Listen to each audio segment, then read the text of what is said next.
കൈകാലുകളിൽ മുറിവേറ്റവനെ ആരാധിക്കുന്നു.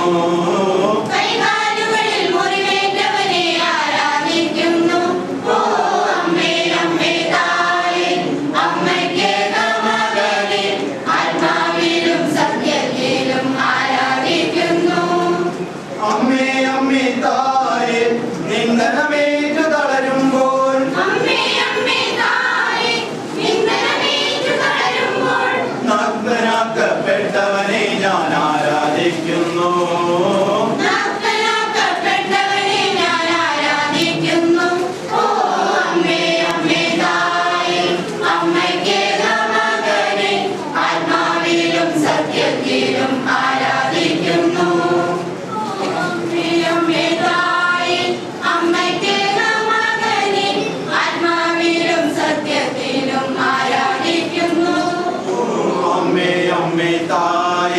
അമ്മയ്ക്കേക മകനെ ആത്മാവിലും സത്യത്തിലും ആരാധിക്കുന്നു. അമ്മേ അമ്മേ തായേ അമ്മയ്ക്കേക മകനെ ആത്മാവിലും സത്യത്തിലും ആരാധിക്കുന്നു. അമ്മേ അമ്മേ തായേ അമ്മേ അമ്മേ തായേ അമ്മേ അമ്മേ തായേ അമ്മേ അമ്മേ തായേ അമ്മേ അമ്മേ തായേ.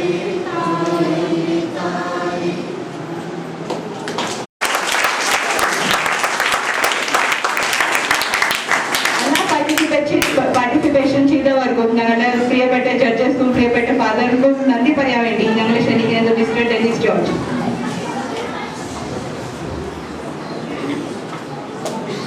First of all, I would like to thank our judges, Brother Alex, Mr. George, for having accepted our invitation and come here. And then I would also like to thank our youth members who made this event a grand success. I would also like to thank the participants who have entertained us thoroughly. We would also like to thank the unit representatives and unit residents. And we would also like to thank you, the audiences, who have listened to us so patiently. And last but not the least, our very own beloved Father Paul, who has helped us to make this event a grand success.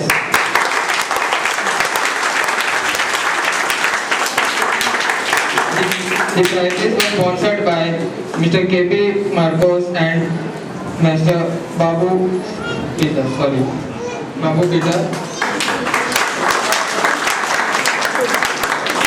Thank you. Ready or no? അപ്പോൾ ഞങ്ങളുടെ last question ആണ്, what is the full name of our new president? What is the full name of our new president? Full name. Come on.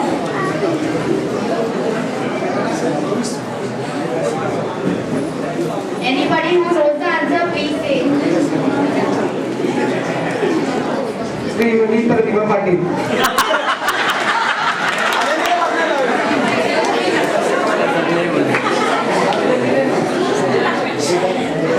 Full name. Is it?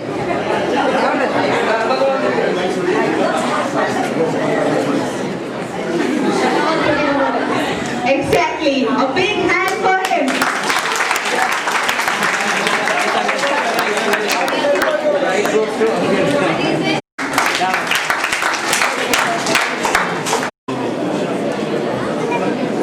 Come on, clap for him.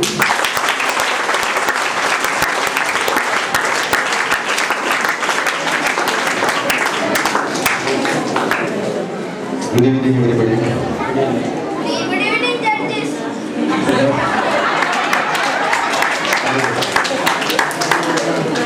ഈ കഴിഞ്ഞു പോയ ഒരു മണിക്കൂർ സത്യത്തിൽ മറ്റ് ആത്മീയമായ പറഞ്ഞു കഴിഞ്ഞാൽ വളരെയധികം എൻജോയ് ചെയ്യും.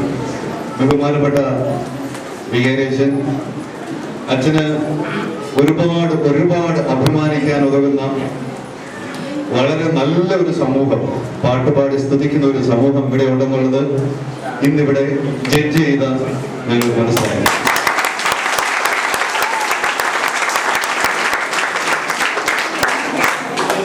ഇങ്ങനെ പോയാൽ ഡയോസിസിൽ നടക്കുന്ന ഫാദർ സണ്ണി അവാർഡ് പവർ കോമ്പറ്റീഷനിൽ നല്ല സ്വഭാവ ഇടവക ഒരു ഭീഷണിയായി ഉയരാൻ സാധ്യത.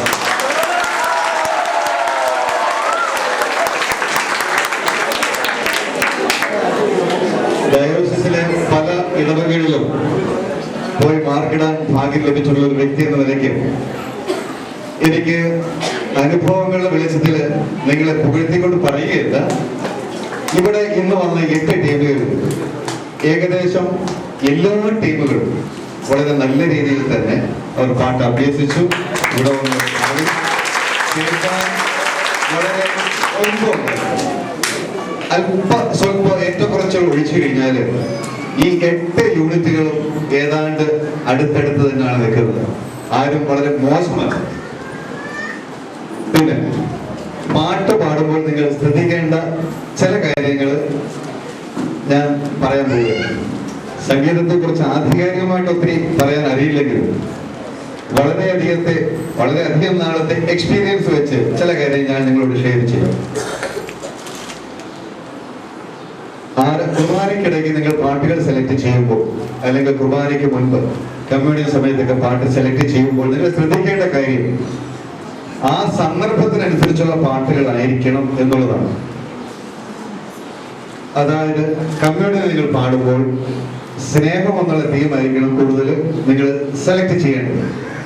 അതുപോലെ തന്നെ കുർബാനയ്ക്ക് മുൻപായിട്ടുള്ളത് നമ്മൾ ഈശോ സ്തുതിക്കാൻ വരുന്ന കാഴ്ചവെപ്പ്, നമ്മുടെ സമർപ്പണം, ഇതെല്ലാം ഉൾക്കൊള്ളുന്ന തീമായിരിക്കണം കുർബാനയ്ക്ക് മുൻപായിട്ട് നിങ്ങൾ സെലക്ട് ചെയ്യേണ്ടത്. പിന്നെ കൊയർ സെലക്ട് ചെയ്യുമ്പോൾ, ഇടവക കൊയർ സെലക്ട് ചെയ്യുമ്പോൾ ഈ യൂണിറ്റിൽ പാടാൻ അറിയാവുന്ന, നിങ്ങൾക്ക് തന്നെ അറിയാം, ഇപ്പൊ നിങ്ങൾ 20 പേര് വന്നിട്ടുണ്ടെങ്കിൽ അതിനകത്ത് ഒരു 5-6 പേര് ഒരുവിധം നന്നായിട്ട് പിച്ചനുസരിച്ചും താളം കളയാതെ വളരെ നന്നായിട്ട് പാടുന്ന 4-5-6 പേരെങ്കിലും ഉണ്ടാവും. ഞാൻ ഇന്ന് കണ്ടു. അങ്ങനെ ഒരു 5-6-7 പേരോളം ഞാൻ കണ്ടു. വളരെ നന്നായിട്ട് പിച്ചൊന്നും കളയാതെ വളരെ ലയിച്ച് ആത്മീയമായ ഒരു ഉണർവിൽ തന്നെ അവർ പാടുന്നത് ഞാൻ കണ്ടത്. അങ്ങനെ വന്നു കഴിഞ്ഞു കഴിഞ്ഞാൽ ഈ ഇടവകയിൽ ഏകദേശം എനിക്ക് തോന്നുന്നത് 8 ടീമല്ലേ നിങ്ങൾ വന്നത്, മിനിമം 8 64 പേര് ഈ ഇടവകയിൽ നിങ്ങൾക്ക് നല്ലൊരു കൊയറിനകത്ത് പാടാൻ പറ്റുന്നവരുണ്ട്. അത് നിങ്ങൾക്ക് അഭിമാനിക്കാവുന്ന ഒരു കാര്യമാണ്. അപ്പൊ കൊയർ സെലക്ട് ചെയ്യുമ്പോൾ ഈ ഒരു കാര്യം മനസ്സിൽ വെച്ചുകൊണ്ട് എല്ലാ യൂണിറ്റുകാരും സഹകരിച്ച് നല്ലൊരു കൊയർ ഇവിടെ ഫോം ചെയ്യുക. ഇടവകയിൽ തന്നെയല്ല, ഡയോസിസിൽ നടക്കുന്ന മത്സരങ്ങളെല്ലാം നിങ്ങൾ യാതൊരു കാരണവശാലും വരാതിരിക്കരുത്. നിങ്ങൾ നന്നായിട്ട് പാട്ട് പ്രാക്ടീസ് ചെയ്ത് അവിടെ വന്ന് മത്സരിച്ചാൽ പിന്നുള്ള ഫലം ഞാൻ പറയുന്നില്ല, എല്ലാം നിങ്ങൾക്ക് തന്നെ ആയിരിക്കും. ഇത്ര മാത്രം ഞാൻ പറഞ്ഞുകൊണ്ട് ഈ ചെറിയ പ്രസംഗം ഞാൻ നിർത്തുകയാണ്. പിന്നെ മറ്റൊരു കാര്യം കൂടി, കഴിവതും സെലക്ട് ചെയ്യുന്ന പാട്ടുകൾ ഒരുമിച്ചിരുന്ന് പ്രാക്ടീസ് ചെയ്യാൻ പഠിക്കണം. പ്രാക്ടീസ് വളരെ ഇമ്പോർട്ടൻ്റ് ആണ്. എല്ലാവരും കൂടെ ഒരുമിച്ചിരുന്ന് കിട്ടുന്ന സമയങ്ങളിൽ പ്രാക്ടീസ് ചെയ്യണം. പ്രാക്ടീസ് ചെയ്തെങ്കിലേ അതിന്റെ പൂർണ്ണതയിൽ എത്താൻ പറ്റുള്ളൂ. ഇന്നിവിടെ പ്രാക്ടീസ് കുറഞ്ഞ ടീമിന്റെ പ്രകടനവും പ്രാക്ടീസ് നന്നായി ചെയ്തവരുടെ പ്രകടനവും വിലയിരുത്തിയതിന് ശേഷമാണ് ഞാൻ ഈ പറയുന്നത്. ഏത് പാട്ട് സെലക്ട് ചെയ്താലും സമയം കണ്ടെത്തി എല്ലാവരും കൂടി ഒരുമിച്ചിരുന്ന് നന്നായിട്ട് പ്രാക്ടീസ് ചെയ്തിട്ട് മത്സരത്തിന് വരിക. ദൈവം തീർച്ചയായും നിങ്ങളെ അനുഗ്രഹിക്കും. മത്സരഫലം വേറെങ്ങും പോകില്ല, ഇവിടെ തന്നെ ആയിരിക്കും.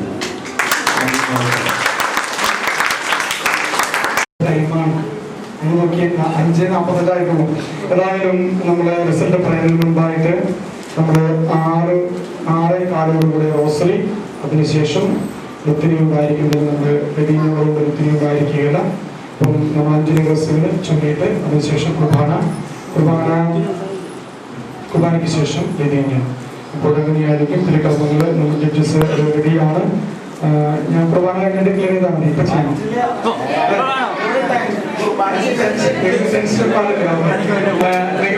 ഞാനിപ്പോ നിന്ന് ഡിക്ലെയർ ചെയ്യാൻ പോകുന്നത് തയ്യാറായിട്ടുണ്ട്. ഏതായാലും ഞാൻ ഒരു വാക്ക് തന്നെ എല്ലാവരോടും പറയുകയാണ്. ഞാൻ അങ്ങനത്തെ പ്രതീക്ഷിച്ചില്ല.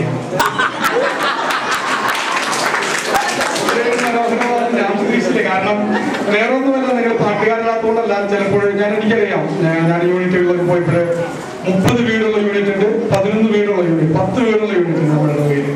അപ്പോൾ അതുകൊണ്ടാണ് ഞാൻ 15 പേര് അല്ലെങ്കിൽ 20 മാക്സിമം പറഞ്ഞത്. ഇപ്പൊ ഏതായാലും നിങ്ങളെല്ലാവരും തന്നെ ഞാൻ എല്ലാ പാട്ടുകളും ജഡ്ജസ് പറയുകയും ചെയ്തു. എല്ലാ പാട്ടുകളും തന്നെ നന്നായിട്ട് ഒരുങ്ങി. ഒരുപക്ഷെ പരിമിതികൾ ഒരുപാടുണ്ട്, എനിക്കറിയാം. ഞാൻ അവരോട് പറയാറുണ്ട് അല്ലെ, രാത്രി 10:30-ക്കോ 9:30-ക്കൊക്കെ വരുന്നവരുണ്ട് ജോലി കഴിഞ്ഞ്. അത് കഴിഞ്ഞിട്ട് നിങ്ങൾ സമയം കണ്ടെത്തി ഒരുങ്ങി അതിനു വേണ്ടിയിട്ട് എല്ലാവരും ആത്മാർത്ഥമായിട്ട് പരിശ്രമിച്ചു. ഇനി എല്ലാവർക്കും അതുകൊണ്ട് ഞാൻ സമ്മാനം വെച്ചിട്ട് എല്ലാവർക്കും സമ്മാനം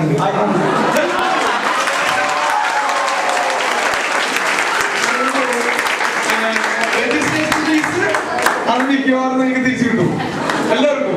അതായത് അതിനനുസരിച്ച് വേരിയേഷൻ ആണ്. അതുകൊണ്ട് എല്ലാവർക്കും ഞാൻ സമ്മാനം വെച്ചിരിക്കുക. ഏകദേശം മിനിമം കൂട്ടിക്കൂടാതെ വിധത്തിലൊക്കെ സമ്മാനങ്ങളുണ്ട്. അതിൽ പേടിക്കണ്ട. അപ്പോൾ ഞാൻ പറയാൻ കാരണം എന്താ അറിയോ, എല്ലാവരും ആത്മാർത്ഥമായിട്ട് പരിശ്രമിച്ചിട്ടുണ്ട്, എല്ലാവരും നന്നായിട്ട് ചെയ്തു. അതുപോലെ തന്നെ എനിക്ക് പറയാവുന്ന മറ്റൊരു കാര്യമുള്ളത്, കുർബാനയിലും മറ്റുള്ള കാര്യങ്ങളിലൊക്കെ ആണെങ്കിൽ സജീവമായിട്ട് നിങ്ങൾ പങ്കുകൊള്ളുന്നു എന്നുള്ളതാണ് എനിക്ക് തോന്നുന്നത്. അപ്പോൾ അതുകൊണ്ട് ഇനിയുള്ള കുർബാനയിലും മറ്റുള്ള കാര്യങ്ങളൊക്കെ ഞാൻ ഇനി വേറെ കാര്യങ്ങൾ പറയുകയാണ്. നമ്മൾ സൺഡേ അവാർഡ് കോമ്പറ്റീഷൻ അദ്ദേഹം നമ്മളെ പ്രൊമോട്ട് ചെയ്ത് കഴിഞ്ഞു. അപ്പൊ അതുകൊണ്ട് നിങ്ങളെ ഇനി ആരെങ്കിലും സൺഡേ അവാർഡ് കോമ്പറ്റീഷന് വേണ്ടി നമ്മളോട് പോകുന്നുണ്ട്, ഞാൻ നേരത്തെ അറിയിച്ചു. ആർക്കെങ്കിലും താല്പര്യമുള്ളവരുണ്ടെങ്കിൽ, താല്പര്യമുള്ളവരല്ല ഞാനിവിടെ സെലക്ട് ചെയ്യാൻ ഉദ്ദേശിക്കുന്നത്. അതായത് താല്പര്യമുള്ളവരൊക്കെ അതിനകത്തൊന്ന് പങ്കെടുക്കണം. നമുക്ക് ഒന്ന് പൈസ നോക്കാം, എത്രത്തോളം പോകുന്ന നോക്കാം, നമുക്ക് എവിടെ വരെ എത്തുന്നു നോക്കാം. അപ്പൊ നമുക്ക് മാക്സിമം സാധിക്കാവുന്നവരൊക്കെ അതിനകത്ത് പങ്കെടുക്കണം. അപ്പോൾ അതാണ് എനിക്ക് പോയതിനെ കുറിച്ച് പറയാനായിട്ടുള്ളത്. അതെല്ലാം നിങ്ങളുടെ എല്ലാ സഹകരണത്തിനും, പ്രത്യേകിച്ച് സ്പോൺസർ ചെയ്ത മിസ്റ്റർ ബാബു പീറ്റർ, മിസ്റ്റർ മാർക്കോസ്, രണ്ടുപേരും ആത്മാർത്ഥമായിട്ട് സ്പോൺസർ ചെയ്തു. അല്ലെങ്കിൽ നമ്മുടെ പള്ളിക്ക് ബാധിക്കുകയാണ്. അതായത് അതൊരു ആത്മാർത്ഥമായിട്ട് ചെയ്തവർക്ക് ഞാൻ പ്രത്യേകമായിട്ട് നന്ദി പറയുന്നു. അതുപോലെ തന്നെ കോയിൽ ലീഡേഴ്സ് അത്ര എളുപ്പമല്ല, 10 പേര് ഒരുമിച്ച് കൂട്ടിയാന്ന് തോന്നുന്നു. നിങ്ങൾ വിചാരിക്കും അത് അവരുടെ കാശ് കുറയുമ്പോൾ വേണ്ടി അപ്പോൾ വിളിച്ചിരിക്കുകയായിരുന്നു. അപ്പോൾ കോയിൽ ലീഡേഴ്സിന് വേണ്ടി പരിശ്രമിച്ചു. അതുപോലെ തന്നെ ഇവിടുത്തെ കോയിൽ മെമ്പേഴ്സ്, ട്രസ്റ്റിമാരൊക്കെ, യൂത്ത് മെമ്പേഴ്സിന് പ്രത്യേകം നന്ദി. അവർ ഭംഗിയായി ചെയ്തു. ഇനി അവർ വേണമെങ്കിൽ ലൈസൻസ് ലെവലിലെ കോമ്പറ്റീഷൻ വേണമെങ്കിൽ കണ്ടക്ട് ചെയ്യാൻ റെഡിയാണ്. അവർ തയ്യാറാണ്. വളരെ ആത്മാർത്ഥമായിട്ട് ചെയ്തു. ഒരു താങ്ക്സ് പറഞ്ഞു. മറ്റുള്ള കാര്യങ്ങളൊക്കെ മിസ്റ്റർ ബെന്നിക്കും അദ്ദേഹത്തിന്റെ കൂടെയുള്ള എല്ലാ യൂത്ത് മെമ്പേഴ്സിലെ എക്സിക്യൂട്ടീവ് മെമ്പേഴ്സിനെ എല്ലാവർക്കും ആത്മാർത്ഥമായിട്ട് നന്ദി പറയുന്നു. റിസൾട്ട് ഓൾറെഡി ശരിയായിട്ടുണ്ട്. ഞാനത് ഡിക്ലെയർ ചെയ്യാനായിട്ട് മിസ്റ്റർ ജോർജിനെ ഞാൻ ക്ഷണിക്കുന്നു. ബഹുമാനപ്പെട്ട സിസ്റ്റർ നമ്മുടെ ഫസ്റ്റ് പ്രൈസ് ഡിസ്ട്രിബ്യൂട്ട് ചെയ്യുന്നതായിരിക്കും. Second prize Mister Babu Peter, third prize Mister Marcos. ഞാൻ അവരെ പ്രത്യേകം ക്ഷണിക്കുന്നു. അതുപോലെ തന്നെ നമ്മൾ ഏറ്റവും അവസാനം തൊട്ട് തുടങ്ങാൻ, ഏറ്റവും അവസാനം നമ്മുടെ സീക്വൻസ് അനുസരിച്ച് അപ്പം നമ്മൾ ഡിക്ലെയർ ചെയ്യാൻ പോവുകയാണ്. ചിലപ്പോ അല്ല എല്ലാവർക്കും ഫസ്റ്റ് കിട്ടുമോ? ഫസ്റ്റ് കിട്ടില്ല. പോലീസ് പറഞ്ഞ പോലെ എല്ലാവരും ഓടി, ഒരാൾക്ക് ഫസ്റ്റ് കിട്ടും, ബാക്കിയുള്ളവർക്ക് സെക്കൻഡ്. അപ്പൊ അതുകൊണ്ട് നമ്മള് ഡിക്ലറേഷൻ നടത്തുകയാണ്.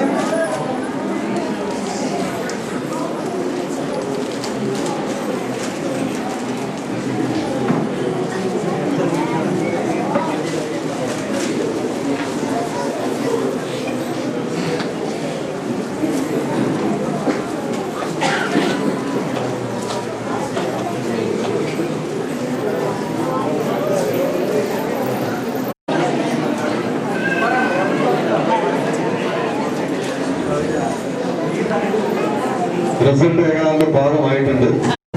പക്ഷെ ഒരു കാര്യം നിങ്ങൾ മനസ്സിലാക്കണം, ഈ മത്സരഫലം കൊണ്ട് നമ്മുടെ കഴിവ് ഇവിടെ തീരുന്നില്ല. തോൽവി വിജയത്തിന്റെ മുന്നോടിയാണ്. അപ്പൊ ഇവിടെ നിങ്ങൾ ഇന്നിവിടെ തോറ്റു എന്ന് കരുതി നിങ്ങളുടെ പാട്ട് ഇവിടെ കൊണ്ട് നിർത്തരുത്. എപ്പോൾ ഏത് അവസരം വന്നു കഴിഞ്ഞാലും മുന്നിൽ തന്നെ ഉണ്ടാവണം. ഒരിക്കലും പിന്നോട്ട് പോകരുത്. ഞാൻ നേരത്തെ സൂചിപ്പിച്ചോളൂ, നല്ല മത്സരമായിരുന്നു. ഇവിടെ മാർക്കിട്ടപ്പോൾ കൂട്ടിയപ്പോൾ നമുക്ക് മനസ്സിലായി, 1/2 മാർക്ക്, 1 മാർക്ക്, 1.5 മാർക്കിനൊക്കെയാണ് പിന്നോക്കം പോയിരിക്കുന്നത്. എല്ലാവരും നന്നായിട്ട് പാടി. അതിനകത്ത് 1-2-3 ടീമുകൾ ഞാൻ അച്ഛനോട് വിലയിരുത്തും. അതിനുശേഷം ഞാൻ അച്ഛനെ മുറിപ്പാച്ചോട് പറയും. വളരെ നല്ല രീതി, വളരെയധികം ഇഷ്ടപ്പെട്ടു. അവർ ആ പിച്ചൊക്കെ ഡിബേറ്റ് ചെയ്തു. സെപ്പറേറ്റ് പാടി. അതും ഈ ഗ്രൂപ്പ് സിംഗിങ്ങിന്റെ ഒരു പ്രത്യേകത. ഗ്രൂപ്പ് സിംഗിങ്ങിൽ എല്ലാവരും പാടണം എന്നുള്ള ഇമ്പോർട്ടൻറ്റ്. അതുപോലെ തന്നെ സ്ത്രീകൾ പാടേണ്ട ഭാഗവും പുരുഷന്മാർ പാടേണ്ട ഭാഗവും ഹമ്മിങ്ങും ഇതൊക്കെ നിങ്ങൾക്ക് അതിനകത്ത് ആ പാട്ടിന്റെ രീതിക്ക് അനുസരിച്ച് ഡിവൈഡ് ചെയ്ത് പാടാവുന്നതാണ്. അങ്ങനെ പാടുമ്പോൾ ടോട്ടൽ കേൾക്കുന്ന ആൾക്കാർക്ക് അത് പ്രത്യേക ഒരു അനുഭൂതിയുണ്ട്. നല്ല പാട്ടെന്നുള്ളത് ഒരു പാട്ട് ആദ്യം മുതൽ അവസാനം വരെ എല്ലാവരും ഒരുപോലെ പാടി തീർക്കുന്നതും ഇങ്ങനെ പ്രത്യേകമായി ഡിവൈഡ് ചെയ്ത് ഹമ്മിങ് ഒക്കെ ഉൾപ്പെടുത്തി പാടുകയില്ല. അതിന്റെ കോർ ലീഡ് ചെയ്യുന്ന ആരാണ്, അതിന്റെ ക്യാപ്റ്റൻ ആരാണ്, അദ്ദേഹം തീരുമാനിച്ചു. ഈ പറയുന്നത് പോലെ ആരൊക്കെ എവിടെയൊക്കെയാണ് പാടേണ്ടത്, ഹമ്മിങ് ആരൊക്കെയാണ് എടുക്കേണ്ടത്, അതൊക്കെ പ്രാക്ടീസിന്റെ സമയത്ത് നിങ്ങൾ ഡിസൈഡ് ചെയ്തിട്ട് പാടും. കേൾക്കാൻ വളരെ വിഭവമായിരിക്കും. 2, 3, 4 ടീമുകൾ അങ്ങനെ എന്ന് വന്ന് പാടി കേൾക്കാൻ ഭംഗിയുണ്ടായിരുന്നു. അവർ പ്രത്യേകം ആരാണ് എന്താണെന്ന് ഞാൻ പറയുന്നില്ല. അത് അച്ഛൻ ഇപ്പോൾ ലിസ്റ്റ് എഴുതി തരുമ്പോൾ റിസൾട്ടിനകത്ത് നിങ്ങൾക്ക് മനസ്സിലാവും. പക്ഷെ കേൾക്കാൻ ഒരു ജഡ്ജ് എന്ന നിലയിൽ എനിക്കത് വളരെ ഇഷ്ടപ്പെട്ടു. അപ്പോൾ സംഘടന വീണ്ടും കൂടുകയാണ്. അറിയാം, ഇപ്പോൾ കൈവച്ച് കഴിഞ്ഞാൽ ഇങ്ങനെ ഇടിക്കുന്നത് കാണാം. എന്തെങ്കിലും നോട്ട് ചെയ്യുന്നുണ്ടെങ്കിൽ നമുക്കറിയാം ആരുടെയൊക്കെ സംഘത്തോടെ ഇരിക്കുന്നുണ്ടെന്നുള്ളൂ.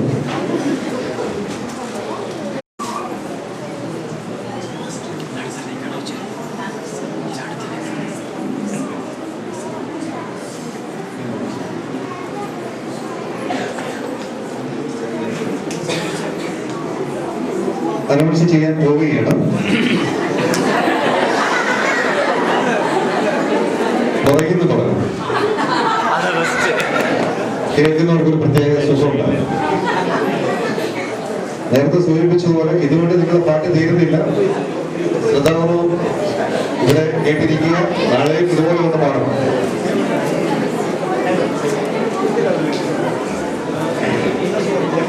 സെന്റ് വിൻസെന്റ് ഇപ്പോൾ ലാസ്റ്റ് അവസാനത്തിനാണ് വിളിക്കുന്നത്. അവർക്ക് കിട്ടിയ പോയിന്റ് 47.4 മാർക്കാണ് അവർ കിട്ടിയത്.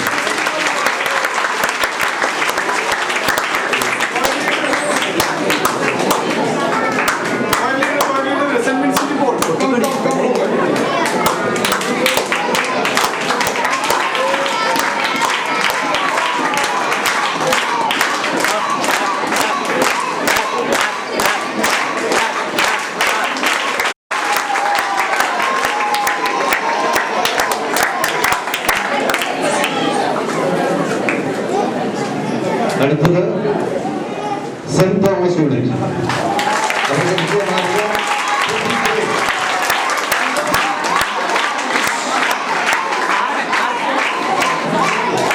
Saint Thomas unit with 53 points.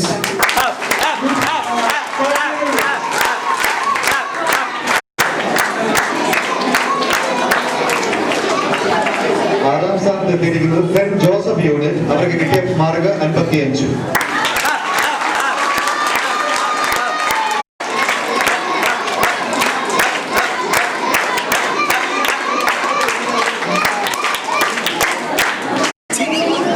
തകർപ്പ മത്സരത്തോടെ 5ാം സ്ഥാനത്ത് എത്തിയിരിക്കുന്നത് plus Alphonsa.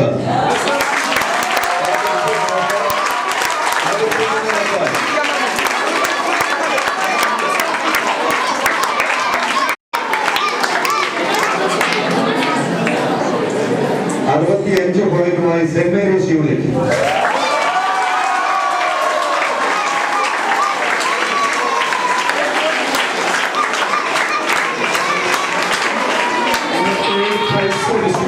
Marcos Nishligan, second prize distributed and Mr. Babu Pitney.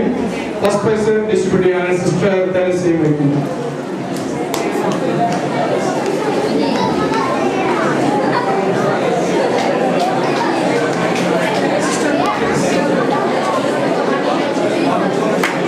ബാക്കിയുള്ള 3 ടീമിന്റെ നെഞ്ചത്തൊരു മുട്ട പൊട്ടിച്ചൊടിച്ച്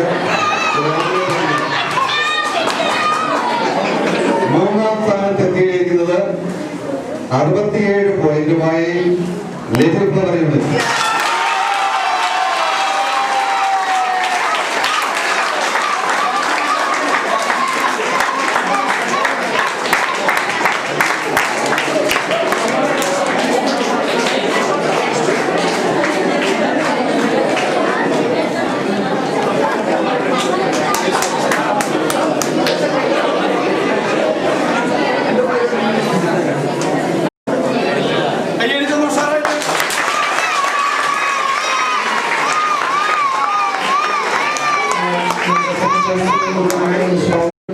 അതിന്റെ അടുത്ത സ്ഥാനക്കാരൻ ആരാന്ന് എനിക്ക് മനസ്സിലായി.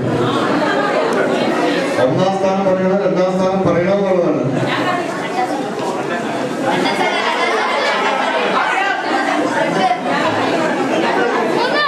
ഈ ചിരിയുടെ ഇടയിലും ആ ശങ്കിടും ഞാൻ നേരത്തെ പറഞ്ഞില്ല, നമുക്ക് ഓരോരുത്തരുടെ മുഖത്ത് കാണാം. ഞാൻ രണ്ടാം സ്ഥാനക്കാരനല്ല, ഒന്നാം സ്ഥാനക്കാരനാണ് പറയുന്നത്. സോറി, സെക്കൻഡ് പ്ലേസ് 74.25 മാർക്കുമായി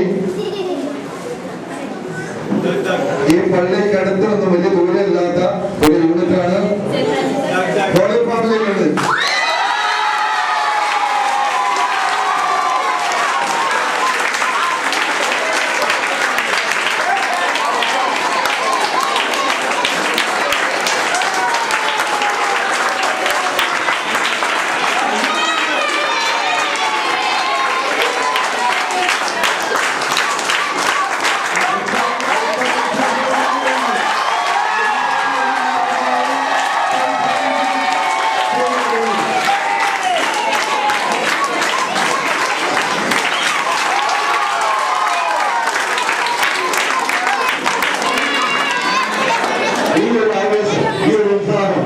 ഇടവകയിൽ എന്നും ഉണ്ടായിരിക്കട്ടെ എന്ന് ആശംസിച്ചുകൊണ്ട് ഇന്ന് ഇവിടെ ഇങ്ങനെയൊരു പരിപാടിയിൽ സംബന്ധിക്കാൻ അവസരം ഒരുക്കിയിട്ടുള്ള ബഹുമാനപ്പെട്ട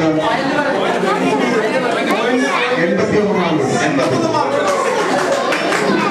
ഈ ഒരു പരിപാടിയിൽ പങ്കെടുക്കാനും നിങ്ങളുടെ